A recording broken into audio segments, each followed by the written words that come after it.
નમસ્કાર. Virtual classroom training સેશનમાં આપનું હાર્દિક સ્વાગત કરું છું. આજે હું ITIમાં ચાલતા ઇલેક્ટ્રોનિક્સ ટ્રેડ અંતર્ગત ઓસિલોસ્કોપ વિશે હું તાલીમસહ માર્ગદર્શન આપીશ. મિત્રો, ઇલેક્ટ્રોનિક્સ લાઇનમાં આપણે ઘણા બધા ટેસ્ટ ઇન્સ્ટ્રુમેન્ટનો ઉપયોગ કરતા હોઈએ છીએ અને ઇલેક્ટ્રોનિક્સમાં આપણે મેઝરમેન્ટ કરવા માટે અલગ અલગ ટેસ્ટ ઇન્સ્ટ્રુમેન્ટ ઉપયોગ કરતા હોઈએ છીએ.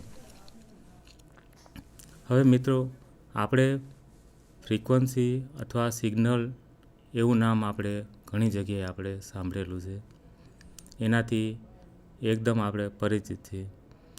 સિગ્નલ એ આપણે રેડિયો, ટેલિવિઝન એમાં આપણે એવું નામ સાંભળેલું છે કે સિગ્નલ હોય છે કે નથી હોતા.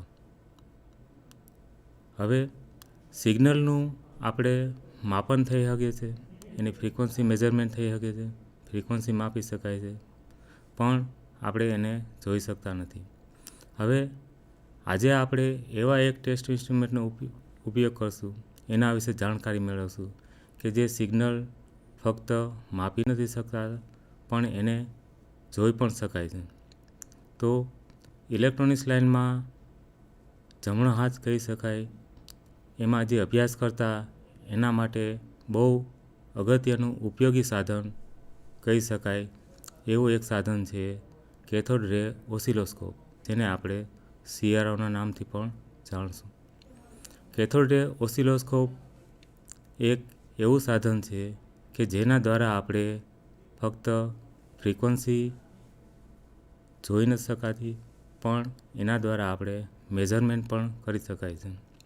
કોઈ પણ પ્રકારના વેવ્સ હોય, તરંગો, એ કેવા છે એ આપણે જાણવા માટે આપણે એ તરંગોને આપણે વિઝ્યુલાઇઝ અથવા તો આપણે પ્રત્યક્ષ જોઈ શકાય છે. તો કેથોડ રે ઓસિલોસ્કોપ એ એક અગત્યનું એવું સાધન છે કે જેના દ્વારા આપણે ઇલેક્ટ્રોનિક્સ લાઇનમાં બહુ બહોળા પ્રમાણમાં ઉપયોગ મેળવવામાં આવે છે. કેથોડ રે ઓસિલોસ્કોપમાં એના સાધનના હાર્ડ સમાન એક કેથોડ ટ્યુબ હોય, ગ્લાસ ટ્યુબ હોય. એ ટ્યુબની અંદર કેથોડ દ્વારા ઇલેક્ટ્રોન્સનું ઉત્સર્જન કરવામાં આવે છે અને આ ઇલેક્ટ્રોન્સને શેપ આપી, એને ગતિ આપી અને CROનાથી ફ્રન્ટ પેનલ ડિસ્પ્લે હોય એ ડિસ્પ્લે પ્લેટમાં સ્ટ્રાઇક કરવામાં આવે છે. તો ઇલેક્ટ્રોન્સ બીમ દ્વારા જે મૂવમેન્ટ થાય એ રીતના આપણે તેમાં સિગ્નલ જોઈ શકીએ છીએ. કેથોડ દ્વારા ઉત્પન્ન કરેલા ઇલેક્ટ્રોન્સને વર્ટિકલ તેમજ હોરિઝોન્ટલ પ્લેટ દ્વારા મૂવમેન્ટ આપે છે અને એ મૂવમેન્ટનું ડિસ્પ્લે આગળ આપણે પ્લેટમાં ફોસ્ફરસની જે બનેલી હોય એમાં સ્ટ્રાઇક થાય એટલે એમાં પ્રકાશ ઉત્પન્ન થાય. એ પ્રકાશથી આપણે સિગ્નલ જોઈ શકીએ છીએ. જે ડિસ્પ્લે હું બતાવીશ એ ડિસ્પ્લે ઉપર તમને CROના અલગ અલગ પ્રકારના નોબ્સ, એની જે જાણકારી છે એ હું અત્યારે તમને આપીશ. તો આપણે ડિસ્પ્લેમાં જોશું CROની રચના અને ત્યારબાદ આપણે હવે મિત્રો CROમાં જે મેઇન હાર્ટ્સ કહી શકાય, મેં જે વાત કરી એ રીતના એક આ ગ્લાસ ટ્યુબ છે જે આપણે CROમાં જે સિગ્નલ આપશું એને આપણે આઉટપુટ વિભાગ પણ કહી શકાય. આ ગ્લાસ ટ્યુબ ઉપર જે સિગ્નલ આપણે જોવાનું હોય એનું આપણે પ્રત્યક્ષ દર્શન થાય છે. તો આ ટ્યુબ દ્વારા આપણે આઉટપુટ મળે છે અને આ જે પ્લેટ છે એ હોરિઝોન્ટલી તેમજ વર્ટિકલી એક જાળીના રૂપમાં અલગ અલગ ભાગ પાડેલી એક ગ્રીડ આખી બનાવી દેવામાં આવે છે, જેમાં વર્ટિકલી અને હોરિઝોન્ટલી બધાય ભાગ પાડેલા છે. એ ભાગ ઉપર બીમ સ્ટ્રાઇક થાય છે, જેના દ્વારા આપણે એ સિગ્નલનું આપણે મેઝરમેન્ટ કરી શકીએ છીએ. તો હવે આપણે એના અલગ અલગ પ્રકારના ભાગ જે નોબ ઉપયોગમાં લેવાય છે એના વિશે આપણે જાણકારી મેળવશું. સૌપ્રથમ CRO ઓન કરી એ વખતે આપણે એને કોઈ પણ સિગ્નલ ના આપ્યા હોય તો એ વખતે આપણે CROની સ્ક્રીન ઉપર એમાં જે રચના કરવાની હોય એમાં એને સેટ કરવાનું હોય એના માટેના જે નોબ છે એમાં સૌથી પહેલાં આવશે ઇન્ટેન્સિટી દ્વારા આપણે એની કેટલી તીવ્રતા રાખી એ બીમની એની આપણે ફેરફાર કરી શકીએ છીએ.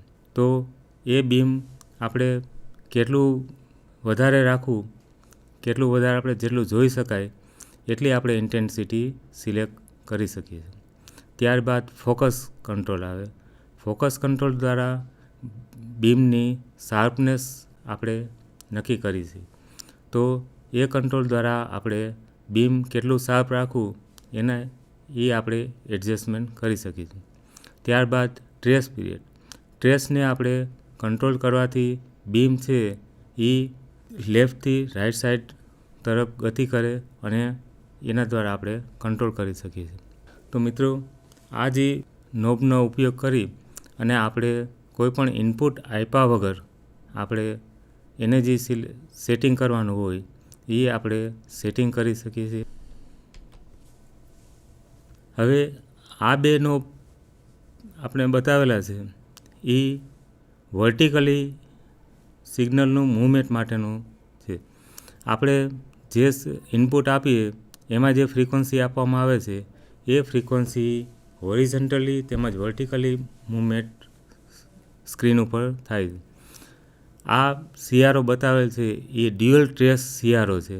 જે ડ્યુઅલ ટ્રેસ CROમાં એક સાથે આપણે બે સિગ્નલો આપણે જોઈ શકીએ છીએ અને બે સિગ્નલોને આપણે અલગ અલગ રીતે આપણે વેરી કરી શકીએ છીએ.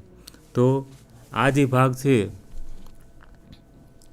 આ પોર્શન બતાવેલો છે એનું ઇનપુટ એક સિગ્નલનું આપણે અહીંથી આપવામાં આવે છે અને ઇનપુટ આપ્યા પછી એનું જે વર્ટિકલી આપણે મૂવમેન્ટ, વર્ટિકલી જે આપણે ફેરફાર કરવાનો હોય તો આ વર્ટિકલી પોઝિશન આપેલી છે. જો આ નોબમાં આપણે વોલ્ટ પ્રતિ સેન્ટીમીટરનું સ્કેલ હોય એ સ્કેલમાં આપણે જે આપણે જોઈ શકીએ એટલી રેન્જ આપણે આના દ્વારા સિલેક્ટ કરવામાં આવે છે. આમાં મિલીવોલ્ટથી વોલ્ટ સુધીના આપેલા હોય છે. જે આપણે સિગ્નલ જોઈ શકીએ એટલી આપણે આમાં આપણે સિલેક્ટ કરવાનું હોય. ત્યારબાદ પોઝિશન છે. પોઝિશન એ સ્ક્રીન ઉપર આપણે બીમ સિગ્નલ કઈ પોઝિશનમાં રાખવું એનો આપણે અલગ આપણે કરી શકીએ છીએ. એ જ રીતના આ જે નોબ છે એ બીજા ઇનપુટ માટેનું છે. એનામાં આપણે જે ફેરફાર કરવાનો હોય એ આપણે આ નોબ દ્વારા ફેરફાર કરી નાખી એની જે પોઝિશન આપણે સ્ક્રીન ઉપર જે લઈ આવવાની હોય એ આના દ્વારા આપણે કરી શકીએ છીએ. તો વર્ટિકલ સેક્શનમાં આ આપણે ફેરફાર કરવાનો હોય તો એ આ નોબ દ્વારા આપણે કરી શકીએ છીએ. હવે મિત્રો, આ કોઈ પણ સિગ્નલ હોય એ સિગ્નલના હંમેશા બે ભાગ આપણે પાડી શકીએ. તો એક એનું સિગ્નલનું હોરિઝોન્ટલી મૂવમેન્ટ હોય જેને આપણે ટાઈમ સાથે સરખાવીએ છીએ અને બીજું મૂવમેન્ટ છે એ વર્ટિકલી મૂવમેન્ટ હોય જેને આપણે વોલ્ટેજ અથવા એમ્પ્લિટ્યૂડ એવું આપણે નામ આપીએ છીએ. તો ટાઈમ સાથે જે ફેરફાર થતો હોય એ આપણે ફ્રીક્વન્સી માપી શકીએ છીએ. ફ્રીક્વન્સી એટલે 1/T. તો એ જે ટાઈમ સાથે જે સિગ્નલનું ફેરફાર થાય એ સિગ્નલનું ફેરફાર આપણે હોરિઝોન્ટલી આપણે મેઝરમેન્ટ થાય. એ જ રીતના વર્ટિકલી આપણે જે ફેરફાર કરી તો વર્ટિકલી જે મૂવમેન્ટ થાય એના વોલ્ટેજ અથવા એમ્પ્લિટ્યૂડનું આપણે મેઝરમેન્ટ કરી શકીએ. ત્યારબાદ આ નોબ જે રીતના આપણે વાત કરી એ ટાઈમ બેઝ છે. એમાં ટાઈમ પ્રતિ ડિવિઝન છે. તો આ નોબ આપણે ફેરફાર કરવાથી સિગ્નલની હોરિઝોન્ટલી ફેરફાર જોવા મળશે. હોરિઝોન્ટલી જે સિગ્નલ છે એ નાનું અથવા મોટું એ આપણે જે સિલેક્ટ કરી તો આ જે રોટરી સ્વિચ છે એને આપણે પોઝિશન બદલાવાથી આપણે સિગ્નલનું હોરિઝોન્ટલી આપણે ફેરફાર કરી શકીએ અને એ પોઝિશનમાં રાખવાનું કે જે પોઝિશનમાં આપણે સિગ્નલને વ્યવસ્થિત જોઈ શકીએ અને એનું માપન વ્યવસ્થિત કરી શકીએ. તો આનો જે ફેરફાર કરવાથી આપણે સિગ્નલનું માપન થઈ શકે. આ નોબમાં માઇક્રોસેકન્ડ, મિલીસેકન્ડ અને સેકન્ડ એમ 3 ભાગ પાડેલા હોય છે. માઇક્રોસેકન્ડ 0.5, પછી 1, 2, 5, 10, 20 અને 50 એ જ રીતના અલગ અલગ આપણે ટાઈમ સેટ કરી શકીએ. એ જ રીતના મિલીસેકન્ડમાં 0.1, 0.2, 0.5, પછી 1, 2, 3, 10, 20 અને 50 એ રીતના આપણે મિલીસેકન્ડ સેટ કરી શકીએ. અને એ જ રીતના સેકન્ડ 0.1 અને 0.2. તો આ રીતના આપણે ટાઈમ બેઝથી આપણે સિગ્નલની હોરિઝોન્ટલી મૂવમેન્ટ આ નોબ દ્વારા આપણે કરી શકીએ અને સિગ્નલનું માપન કરી શકીએ.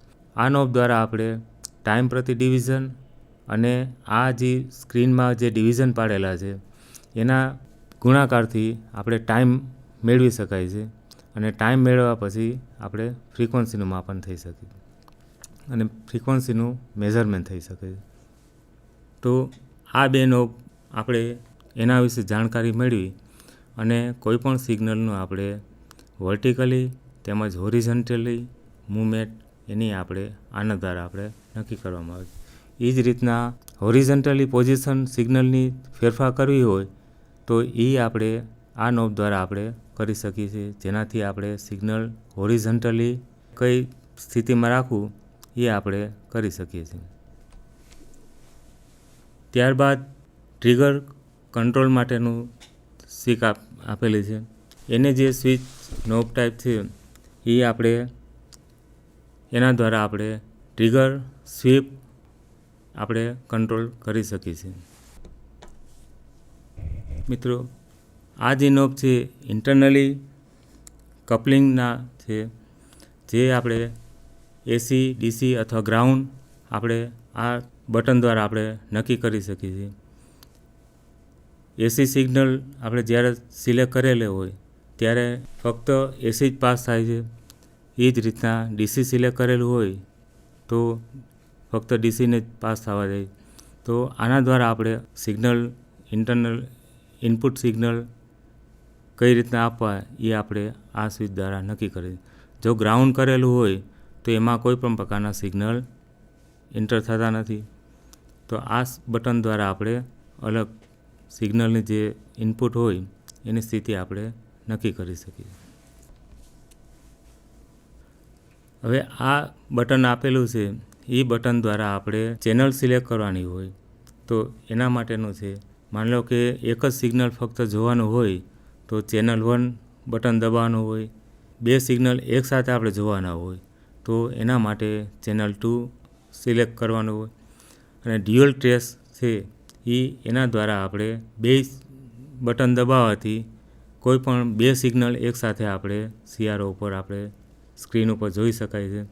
તો એ આ બટનનો ઉપયોગ ડ્યુઅલ ટ્રેસ જે CRO હોય એમાં આપેલો હોય છે અને એના દ્વારા આપણે 2 સિગ્નલ એકસાથે ચેક કરી શકાય છે. આ જે બટન આપેલું છે એમાં ઓલ્ટરનેટ અથવા ચોપ એ સ્થિતિ આપણે આના દ્વારા આપણે આ બટન દ્વારા કરી શકીએ. ચોપ સ્થિતિ હોય તો ઘણી બધી ચેનલ ડિસ્પ્લે થાય છે, જે ઓલ્ટરનેટ અથવા ચોપમાં કરી શકીએ છીએ. આપણે ઓલ્ટરનેટમાં એક સાથે બધી ચેનલ થાય. ચોપ સ્થિતિમાં આપણે કોઈ પણ સિગ્નલનું મેઝરમેન્ટ કરવાનું હોય તો એ સ્થિતિમાં આપણે રાખવાનું હોય છે. હવે CROની સ્ક્રીન ઉપર જે બતાવતા વેવફોર્મ્સ છે એનું આપણે ડિસ્પ્લે કરેલું છે. આ સિગ્નલમાં આપણે હોરિઝોન્ટલી ભાગ છે એ જ રીતના આ ભાગ છે એ વર્ટિકલી ભાગ. તો કોઈપણ સિગ્નલના 2 આપણે ભાગ પાડી શકીએ. એક છે એનું હોરિઝોન્ટલી મૂવમેન્ટ અને બીજું છે એ વર્ટિકલી મૂવમેન્ટ. વર્ટિકલી જે મૂવમેન્ટ આવે એને આપણે વોલ્ટેજ કહેવામાં આવે છે. આ જે વોલ્ટેજ બતાવેલા છે એ પીક વોલ્ટેજ એટલે ટૂંકમાં 0થી એની મેક્ઝિમમ વેલ્યુ છે એ દર્શાવેલા છે. બીજા વોલ્ટેજ બતાવેલા છે એ પીક ટુ પીક વોલ્ટેજ એટલે મેક્ઝિમમથી મેક્ઝિમમ સુધીના જે વોલ્ટેજ છે એ દર્શાવેલા છે. હવે વોલ્ટેજના મેઝરમેન્ટ માટે આ જે ડિવિઝન આપેલા એ ડિવિઝન સાથે આપણે જે વોલ્ટ પ્રતિ ડિવિઝન આપણે સિલેક્ટ કરેલું છે એના બેનો ગુણાકાર કરવામાં આવે છે, જેથી આપને વોલ્ટેજ મળી જાય. ડીસી વેલ્યુ માપવાની હોય તો એમાં એસીનો કોઈ પણ પાર્ટ્સ હોતો નથી, ફક્ત એનું મૂવમેન્ટ છે એ 0થી જે ડિવિઝન આપેલા છે એમાં મૂવમેન્ટ થાય છે, તો એની વેલ્યુ આપણે નક્કી કરી શકીએ. એ જ રીતના ફ્રીક્વન્સીનું માપન કરવાનું હોય તો 2 પીક વચ્ચેના અંતર આપણે માપવામાં આવે છે. 2 પીક વચ્ચેનો જે અંતર આવે એ જે ડિવિઝન આવે એનું ટાઈમ પ્રતિ ડિવિઝન સાથે ગુણાકાર કરવાથી આપણે ટાઈમ મળી જાય છે.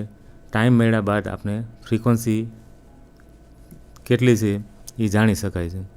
તો CRO દ્વારા આપણે આગળ જે રીતના જોઈ ગયા એ રીતના અલગ સિગ્નલ બતાવેલા છે. ટાઈમ પીરિયડ જે છે એક તરંગ માટેનો કેટલો ટાઈમ લાગે એ આમાં બતાવેલો છે. એ ટાઈમ પીરિયડ જેટલા ડિવિઝન આવે, માની લો કે 2 ડિવિઝન આવેલા છે તો 2 ડિવિઝન ઇન્ટુ ટાઈમ પ્રતિ ડિવિઝન એનો જે આપણે કરવાથી આપણે સમય મળી જાય છે T, અને એના દ્વારા આપણે ફ્રીક્વન્સી માપી શકાય છે અને સિગ્નલ કઈ પ્રકારના છે એ પણ જોઈ શકાય છે.